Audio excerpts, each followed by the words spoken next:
Surprisingly enough, this is what winter actually looks like here in Cape Town, South Africa. So this is my street, and as you can see, no snow, no frost. Everyone's at work and all the kids are still at school. So this is the perfect time for me to go and plant, and I'm looking forward to it. So this is the more quiet part of the area. The Cape Flats and the back streets can actually be more dangerous, especially at night. So it's quite peaceful now. Okay, so we are on site number one, and this particular site, it's in between two highways. Okay, so it's kind of hidden in plain sight, right? So when you're choosing a spot, you want to choose a spot that is kind of hidden, right? So that it won't be destroyed or stolen. Your plants won't be destroyed and stolen once you plant them. Okay, so I've already planted a few, and we're gonna see how they've been doing, and I'm gonna plant another few more elderberry cuttings. Now the reason why I'm growing elderberry, because the berry, it's known as a superfood, and it's fantastic for fighting colds and flus. So I'm planting these, and I hopefully want to sell them as well, so that I can be able to earn an income for myself. Okay, so you can't really see the cuttings. I've planted them way over there on that side, so let's go and have a look and see how they're doing. Okay, so as I'm coming towards them now, I don't see any leafy growth. It's a bit concerning. It actually doesn't look good. Let's just have a look and see what's going on here. So I've just had a look at these cuttings, and there hasn't been any root growth on them. There hasn't been any leafy growth on them, but that's okay. I've got this one over here that actually is showing some root growth, so that's very promising. I'm gonna plant this one back in the ground again, and then I'm gonna plant these other cuttings and then see how does that go. But yeah, I'm happy to see that this one is showing some potential. As you can see there, that one's showing some potential, giving out some roots, so that's giving me hope. So I'm going to plant this one back into the ground again and see how it does. So if I look at this cutting, this is a very large cutting. So if I can just be able to focus here, it's a bit difficult to focus, but as you can see there's a node popping out, and that is also a very good sign.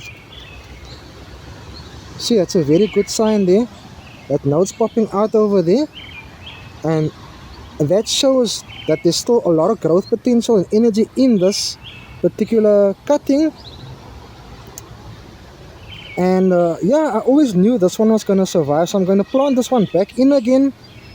Just look at that node over there, so that's a good sign. Okay, so the soil's quite tough in certain areas, so I'm just trying to loosen up the soil a bit so that there can be some oxygen in the soil, and it'll just be a bit easier for the roots to grow. So I'm just loosening up the soil a bit, and then I'm gonna plant that nice cutting over there. I'm trying different planting methods. I'm planting directly into the ground just with a small tiny hole, so it looks inconspicuous. And some I'm planting like this, where I just dig directly into the ground, loosen up the ground, and then plant it. But as you can see, it looks a bit obvious and messy. And in some cases, I'm planting directly into a molehill, seeing that the ground's been loosened up by the mole. So that's been recommended by some other YouTubers that are also very well known with gardening. So I gave it a try.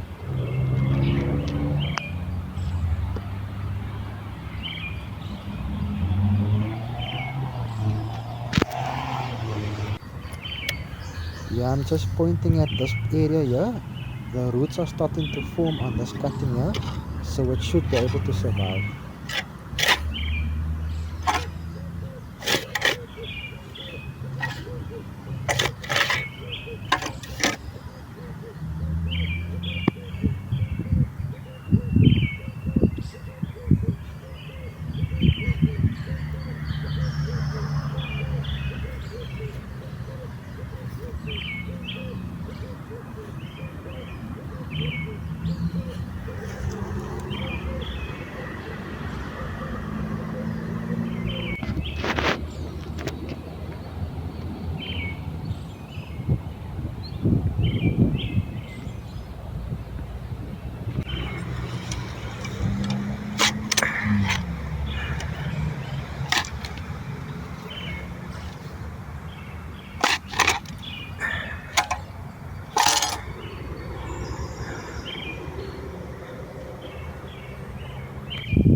So what's great about this spot over here, as you can see, so as it rains, the water will run down and it will get trapped in this area over here. So this is a very good spot, although I do find there's a bit of rubble and stones that's been dumped at the bottom of this ground, but I don't think it will be an issue for the elderberry trees, because they'll grow right through. As you can see, these trees, they just grew right through. There is some rubble and stuff that's under the ground, and stones and bricks and things, but I'm sure the elderberry won't have a problem with it. So as you can see here, as the rain runs down here, it will level out and be absorbed at the bottom of this trench over here. So that's also very good for the elderberry to absorb lots of water and for root growth.